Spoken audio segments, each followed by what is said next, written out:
Hello guys, back to my channel Rinki ব্লগে তোমাদেরকে welcome জানালাম। অবশ্যই তোমরা খুব ভালো আছো, আমরাও খুব ভালো আছি। নতুন একটা রান্নার রেসিপি নিয়ে চলে আসলাম। তো নতুন রান্নার রেসিপি হলো আলু পটল দিয়ে সজনের ডাঁটার একটা ঝোল। তো তোমরা বাড়িতে ট্রাই করবে, খুব মানে খেতে খুব স্বাদ লাগে গরম ভাতের সাথে, গরম তরকারি তো খুব ভালো লাগে। সেই রান্নার রেসিপিটা আমি করিনি, আমার শাশুড়ি করেছে। আমার শাশুড়ির কাছে তো মানে শাশুড়ির হাতে রান্না করলে আর কাঠের খড়িতে রান্না করলে অসাধারণ লাগে খেতে। তো চলো রান্নার রেসিপিটা দেখা যাক। এখানে আমি দুখানা আলু, 4-5টা পটল আর কয়েকটা ডাঁটা রেখে দিয়েছি, আমার শাশুড়ি কুটে নেবে। তো চলো দেখাচ্ছি। তো আমি এখানে আমার শাশুড়ি ভালোভাবে দেখতে পটলগুলো কীভাবে কেটেছে, আর এইভাবে আলুগুলো কেটেছে একদম পাতলা পাতলা করে, আর ডাঁটার পুরো চোখলা ছুলে ফেলেছে। তো চলো আলুগুলো আর পটলগুলো ডাঁটাগুলো সব ধুয়ে রেখে দিয়েছি আমি। আর এখানে আখায় উনুন মানে কড়াই বসিয়ে দিয়েছে, তো দেখতেই পাচ্ছ তেল ঢেলে দিল। তো আলাদা ডাঁটা আলাদা ভাজবে, পটল আলাদা ভাজবে, আলু আলাদা ভাজবে। তো আমার শাশুড়ি এরকমই তরকারি রান্না করে, সব আলাদা আলাদা করে ভাজবে। আর আমরা তো যেরকম একবারে ভাজি, সেমন আমিও একবারে ভাজি না, আমিও এক সময় আলাদা ভাজি।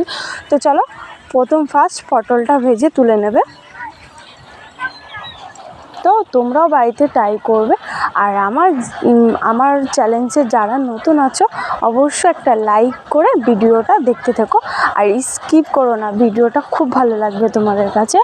আর যারা আমার পাশে আছো অনেক অনেক ধন্যবাদ।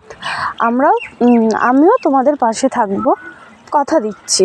তো চলো পটলগুলো দেখতেই পারছো হালকা করে ভেজে নিয়ে নামিয়ে নিচ্ছে। এবার নেক্সটবার আলু ভাজবে, সব হালকা হালকা করেই ভাজবে, বেশি ভাজবে না।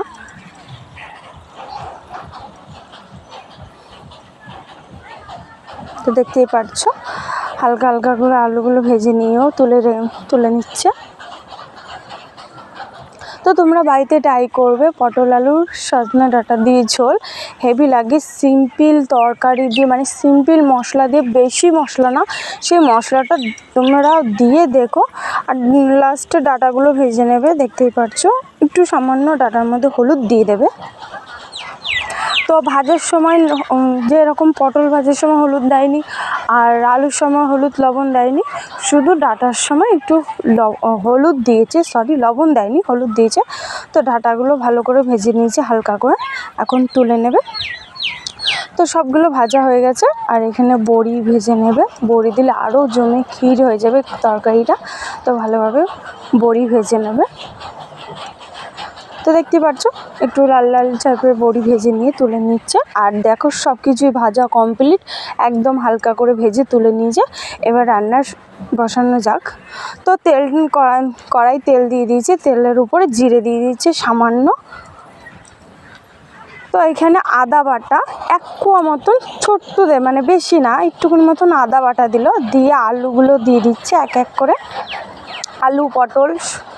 আলু পটল বড়ি দেবে, তারপরে ডাঁটাটা দেবে, নাহলে ডাঁটাটা পুরো গলে যাবে, কেন ডাঁটাটা ভালো করে ভেজে নিয়েছে। তো তার জন্য আলু পটল আর বড়িটা দিয়ে দেবে, দিয়ে ওই আদা জিরার সাথে ভালোভাবে কষিয়ে নেবে কিছুক্ষণের জন্য।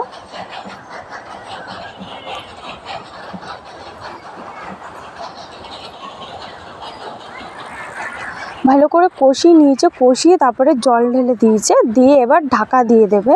মানে ফুটলে আরও মশলাটা ভিতরে চলে যাবে, আর সিদ্ধ হয়ে যাবে।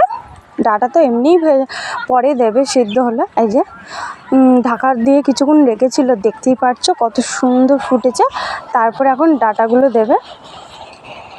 তো এবার ডাঁটাগুলো দিয়ে দিয়েছে, দিয়ে এবার আবার থালা চাপা দিয়ে দেবে। একটু ভালোভাবে দেখছে আলুগুলো সিদ্ধ হয়েছে নাকি, একটু সিদ্ধ হওয়ার মুখে, মানে হালকা হালকা সিদ্ধ হয়েছে।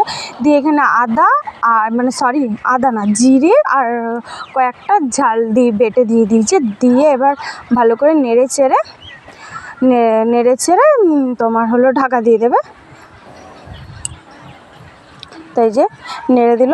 আদা আর আদা তো আগেই দিয়ে দিয়েছে, বারবার বলছে আদা, জিরে আর কয়েকটা ঝাল, যেরকম ঝাল খায়, লবণ কম হয়েছিল, একটু লবণও দিয়ে দিয়েছে। তো ওইগুলো দিয়ে ভালোভাবে আমার তো কাঠ দেখতে পেয়েছো তো, আঁকা কত কাঠ রেখে দিয়েছি, সব আম গাছের কাঠ, অনেক অনেক খড়ি, আরও বাইরে খড়ি আছে। তো এই যে ঢাকা দিয়ে দেবে, আরেকটু ফুটবে। তো ঢাকনাটাও খুলে নিয়েছে, দিয়ে দেখতেই পাচ্ছ রান্নার একদম শেষের মুখে অসাধারণ লাগে খেতে। আলু, পটল আর সজনা ডাঁটার ঝোল খুব খুব ভালো লাগে, বেশি ঝোল করেনি। আর তরকারিটা খুব ভালো লেগেছে গরম ভাতের সাথে, আর একটু লেবু নিয়ে। আজকে এই পর্যন্ত। ব্লগটা যদি ভালো লাগে, টাটা গাইস।